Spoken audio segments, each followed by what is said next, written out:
Headline-grabbing alert. One of the hottest debates in US travel policy has just taken a dramatic turn. The Trump administration has made a decisive break from the direction taken under President Biden.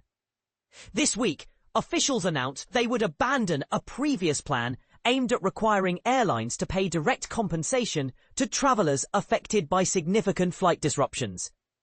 The Biden administration's proposal, introduced last December during his final weeks in office, would have forced airlines to provide cash payments, meals, and accommodations to passengers when cancellations or major delays are the airline's fault. Think mechanical failures or computer breakdowns. But here's where it gets controversial.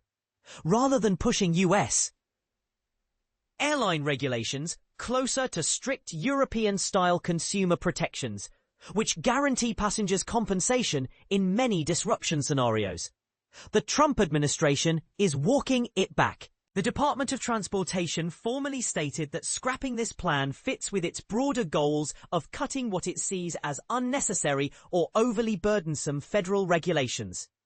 Throughout his term, President Trump placed high priority on deregulating industries whenever possible, arguing that less regulation spurs innovation and efficiency. On the other side, airlines and their lobbying arm, Airlines for America, representing major carriers like United, Delta, and Southwest, praised this decision, saying it reins in government overreach. We are encouraged by the department's priority to review rules that add costs without addressing travelers' real concerns, the group said. They warn such mandatory compensation could actually hurt passengers in the long run. After all, airlines already provide some help for disruptions, but without the legal force of federal mandates, which means benefits usually depend on customers knowing their rights and proactively asking for assistance at the airport. But the proposed regulation wasn't just about formalizing what airlines should already be doing. Biden's rule would have set specific compensation thresholds, a minimum of $200 for qualifying delays or cancellations, escalating to as much as $775 for delays stretching 9 hours or longer. And this is the part most people miss. These aren't trivial sums.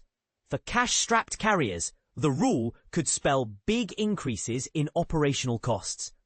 Industry backlash was swift and fierce. For example, Spirit Airlines, an ultra-low-cost carrier, recently forced to file for bankruptcy for the second time in a year, argued the plan would increase costs and inevitably raise ticket prices for everyone.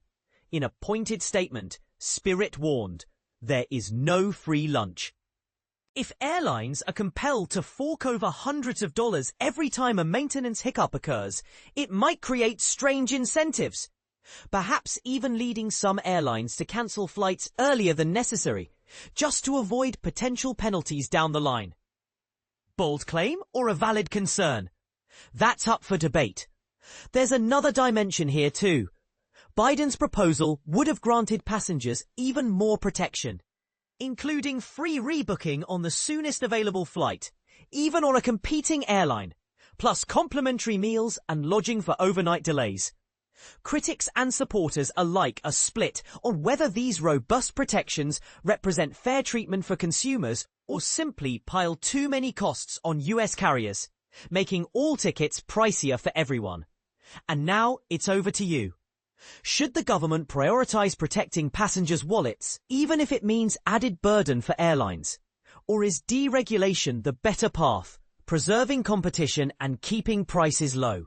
Do you think these measures would improve the flying experience, or just complicate matters further for an already stressed industry?